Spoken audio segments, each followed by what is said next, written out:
it comes back to what you were saying before, where is God then? If they're coming from somewhere, then where are they coming from? You may have some people that say that, they're not coming, and I'm just putting this out, it's not what my belief or whatever. I think it's quite interesting. But that when people tap into that, they're not tapping into something outside of themselves.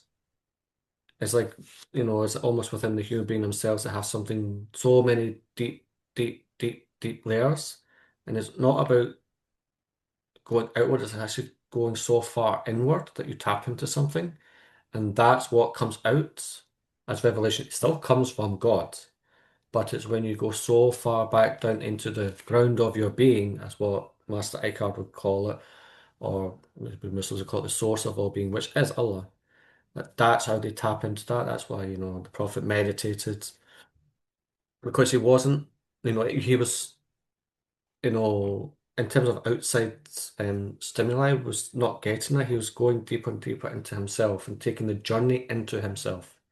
And that's where he tapped into the fountainhead of all revelation, possibly. And again, it's coming back down to seeing heaven as somewhere physically distant up there, maybe beyond the universe. It could be, or it could just be that there's worlds that are maybe surrounding us all the time and we can't see it because of our eyes. And it's happening right now, all around us. Mhm. Maybe. So again, it's like, our brains are spatially, made to see things in a spatial manner. And maybe that's part of the illusion as well. It's Time as also well. like we can only see the spectrum of light in a range that's okay for our eyes to see, but the range itself is much, much, much wider.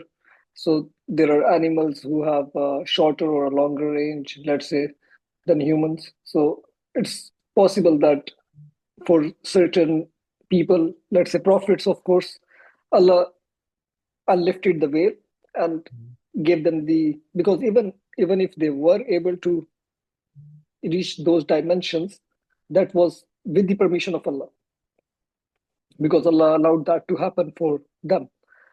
And also, like one thing which, let's say, Angel Jibrail is always mentioned very highly as being the messenger of Allah.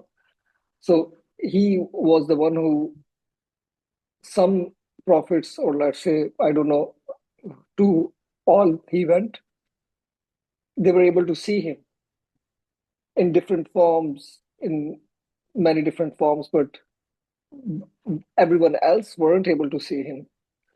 But that's the veil which was lifted on prophets, let's say, that